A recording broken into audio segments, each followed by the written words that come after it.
Selamat malam kepada Ibu dosen dan rekan-rekan mahasiswa sekalian. Perkenalkan, nama saya Cynthia dari program studi manajemen. Pada kesempatan kali ini saya akan membahas hasil observasi saya mengenai pola komunikasi di perusahaan, dan perlu saya sampaikan terlebih dahulu bahwa nama organisasi yang saya gunakan nantinya adalah nama samaran untuk menjaga informasi internal perusahaan. Dan pada kesempatan kali ini saya akan membahas tentang bagaimana komunikasi berlangsung di dalam perusahaan, mulai dari komunikasi internal, komunikasi eksternal, komunikasi antar bagian dan antar pegawai, sampai bagaimana penggunaan sistem komunikasi dan komunikasi lintas budaya. Oke, baik, mari kita mulai. Di sini namanya saya samarkan jadi PT Nusantara Industri ya. PT Nusantara Industri merupakan perusahaan yang bergerak di bidang pertambangan nikel, sekaligus memiliki kegiatan pengolahan atau smelternya. Perusahaan ini berlokasi di Sulawesi Tengah dan mulai beroperasi pada sekitar tahun 2015. Dan perusahaan ini memiliki skala tenaga kerja yang cukup besar, dan kegiatan operasinya melibatkan banyak fungsi serta departemen yang harus saling berkoordinasi. Salah satu karakteristik yang cukup menarik adalah tenaga kerjanya berasal dari dua latar belakang negara, yaitu Indonesia sendiri dan negara Tiongkok. Oleh karena itu, komunikasi di perusahaan tidak hanya dipengaruhi oleh struktur organisasi saja, tetapi juga dipengaruhi oleh bahasa dan budaya kerjanya. Dan dalam observasi ini, saya memfokuskan pengamatan pada fungsi human resource atau HR, khususnya di bagian pengembangan organisasi, karena bagian ini memiliki hubungan komunikasi yang cukup luas dengan berbagai departemen di dalam perusahaannya. Oke, secara umum, perusahaan memiliki struktur organisasi yang berjenjang, khususnya mulai dari CEO, General Manager, Direktur, Manager, Supervisor, Foreman, dan karyawan. Posisi saya sendiri adalah sebagai Supervisor, dan di bidang HR, khususnya di bagian pengembangan organisasi. Dan dari hasil observasi saya, struktur organisasi ini memiliki pengaruh yang cukup besar terhadap pola komunikasi. Informasi penting biasanya disampaikan secara berjenjang, misalnya informasi dari pimpinan diteruskan ke level yang di bawahnya, sampai akhirnya diterima oleh karyawan yang bersangkutan. Begitu juga sebaliknya, jika karyawan memiliki masalah atau informasi yang perlu disampaikan, biasanya mulai dari atasan langsungnya terlebih dahulu. Oke, menurut saya pola seperti ini cukup membantu karena atasan langsung tidak ketinggalan informasi mengenai bawahannya. Jadi misalnya ada pekerjaan yang diberikan oleh seorang manajer kepada karyawannya langsung, biasanya diinformasikan melalui supervisornya begitu. Oke, namun sistem ini juga kita tidak terlalu kaku ya. Dalam kondisi yang benar-benar mendesak, komunikasi juga dapat dilakukan secara langsung kepada pihak yang memiliki wewenang untuk mempercepat penyelesaian masalahnya. Oke, selanjutnya adalah media komunikasi yang digunakan dalam perusahaan. Dari hasil observasi, media yang paling sering digunakan adalah tatap muka secara langsung, telepon, WeChat, meeting, sistem internal perusahaan, dan notulen rapat. Pada tatap muka cukup dominan ya kita, terutama untuk komunikasi dengan anggota tim dalam satu kantor atau di lapangan secara langsung. Kalau orang yang ingin dihubungi sedang tidak berada di depan kita atau di kantor, biasanya komunikasi dilanjutkan melalui WeChat atau WhatsApp gitu, ataupun telepon. Untuk koordinasi sehari-hari, WeChat-nya kita cukup sering menggunakan WeChat dan WhatsApp, karena lebih cepat dan praktis tentunya. Sedangkan untuk informasi dan proses yang bersifat lebih formal seperti surat promosi, evaluasi karyawan, atau dokumen-dokumen tertentu, perusahaan menggunakan sistem internal, kayak misalnya dari kami sistem internal HR gitu. Jadi dapat dilihat bahwa perusahaan ini tidak hanya menggunakan satu media komunikasi saja. Pemilihan media juga disesuaikan dengan kebutuhan. Misalnya untuk sesuatu yang membutuhkan respon cepat, komunikasi secara langsung akan lebih efektif. Sedangkan untuk komunikasi yang memerlukan bukti atau dokumentasi, justru komunikasi tertulis yang lebih dianjurkan. Pola komunikasi pertama yang akan saya observasi adalah komunikasi vertikal. Komunikasi vertikal berlangsung baik dari atas ke bawah maupun dari bawah ke atas. Untuk komunikasi dari atas ke bawah, pola yang terjadi adalah misalnya CEO memberikan arahan kepada general manager, kemudian informasi diteruskan kepada direktur atau manajer, lalu supervisor, foreman, hingga akhirnya pada karyawan. Penyampaian dapat dilakukan secara briefing atau meeting. Frekuensi meeting juga berbeda-beda. Ada yang dilakukan secara rutin, mingguan, bulanan, dan ada juga meeting yang mendadak jika ada informasi yang harus segera dibahas. Sedangkan untuk komunikasi dari bawah ke atas, karyawan biasanya menyampaikan informasi melalui foreman-nya ataupun supervisor ke manajernya. Menurut pengamatan saya, karyawan juga cukup terbuka ya untuk menyampaikan masalah-masalah dan masukan kepada atasannya, dan biasanya akan ditindaklanjuti, ada tindak lanjut yang akan diberikan.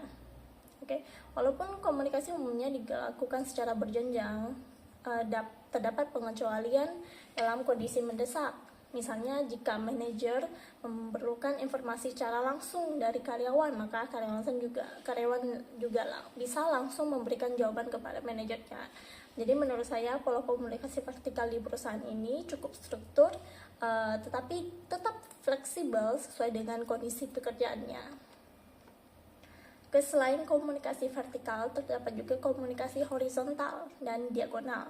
Komunikasi horizontal terjadi kepada orang-orang yang memiliki posisi atau level yang relatif sama. Sebagai contoh, di bagian HR ada beberapa fungsi lainnya seperti fungsi saya sendiri di pengembangan organisasi, recruitment, payroll, training, performance management, dan fungsi lainnya.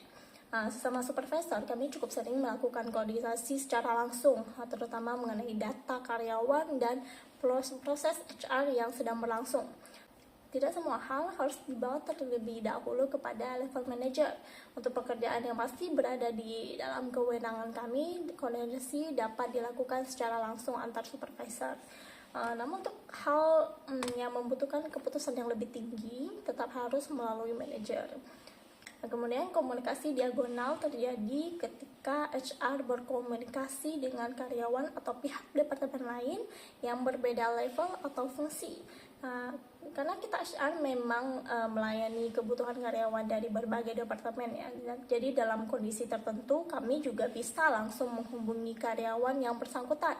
Tapi apabila kami memerlukan bantuan pekerjaan dari karyawan tersebut, tetap harus melalui atasannya. Jadi dari atasannya langsung untuk memberikan pekerjaan atau menyampaikan informasi tersebut kepada bawahannya. Jadi enggak kayak kita sebagai HR langsung memberikan pekerjaan kepada karyawan tersebut, tidak. Jadi untuk mengantisipasi atasannya sendiri tidak tahu bahwa bawahannya itu diberikan pekerjaan lain dari pihak lain gitu.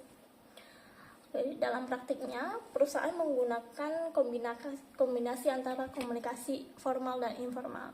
Komunikasi formal contohnya adalah sistem internal kami, dokumen promosi atau evaluasi, notulen rapat, dan dokumen resmi bilingual.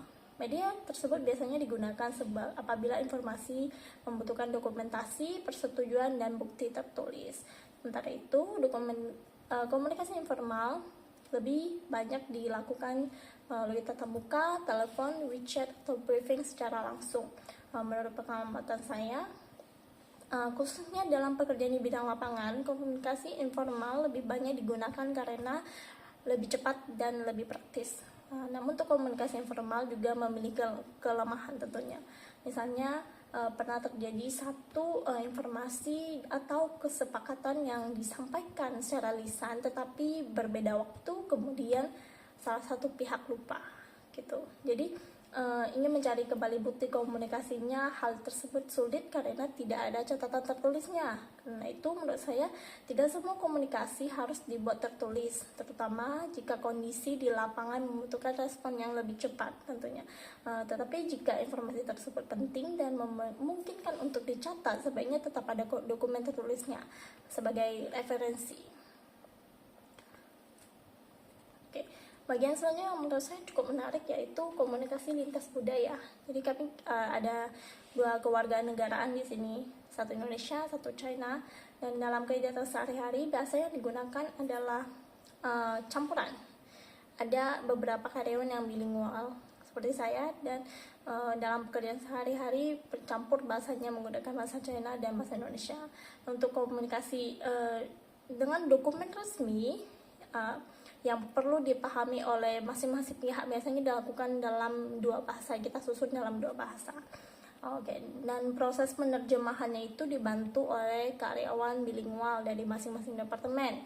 Terus misalnya dalam proses promosi karyawan misalnya, informasi awalnya diberikan oleh karyawan terkait, nanti diterjemahkan oleh karyawan bilingual dari departemen tersebut dan periksa kembali oleh divisi terkait. Jadi kalau misalnya informasi surat HR diperiksa kembali oleh HR gitu, surat company manage diperiksa lagi oleh company manage begitu. Jadi menggunakan 2 bahasa memang membuat proses sedikit lebih panjang ya, karena ada proses pengecekan ulangnya. Tapi menurut saya hal tersebut tetap perlu dilakukan untuk memastikan bahwa seluruh karyawan itu dapat membaca atau memahami informasi yang diberikan. Oke, selain bahasa terdapat juga perbedaan gaya komunikasi. Ada dalam beberapa situasi sebagian karyawan China cenderung memiliki gaya bicara dengan suara yang lebih keras dan lebih langsung gitu. Sementara karyawan Indonesia biasanya terbiasa dengan cara berbicara yang lebih pelan. Perbedaan ini kadang menimbulkan beberapa kali salah persepsi gitu. Karyawan Indonesia merasa lebih seperti sedang dimarahi, padahal pihak yang Cina itu belum tentu memiliki maksud tersebut. Jika memang diperlukan, karyawan bilingual juga dapat membantu menjelaskan kembali maksud dari komunikasi tersebut. Namun berdasarkan pengamatan saya, semakin lama bekerja sama, biasanya kedua pihak itu bakal saling memahami cara berkomunikasi dari masing-masing. Dan perusahaan tentunya juga memberikan pengarahan mengenai bahasa dasar ya dan etika komunikasi, perbedaan budaya kerja dan cara penyampaian instruksi secara langsung melalui beberapa training misalnya atau pelatihan dari perusahaan sendiri. Oke, berdasarkan hasil observasi terdapat beberapa kelebihan dalam pola komunikasi perusahaan ini. Yang pertama adalah akses komunikasi antar bagian cukup mudah. Sebagai HR, kami dapat melakukan koordinasi dengan departemen lain sesuai dengan kebutuhan pekerjaan. Dan yang kedua, atasan relatif mudah untuk dihubungi. Komunikasi dengan atasan dapat dilakukan melalui tatap muka, widget, meeting atau telepon, tergantung pada kebutuhan. Yang ketiga, jalur komunikasi berjenjang cukup jelas. Menurut saya hal ini positif karena atasan langsung tetap mengetahui aktivitas atau permasalahan dari bawahannya.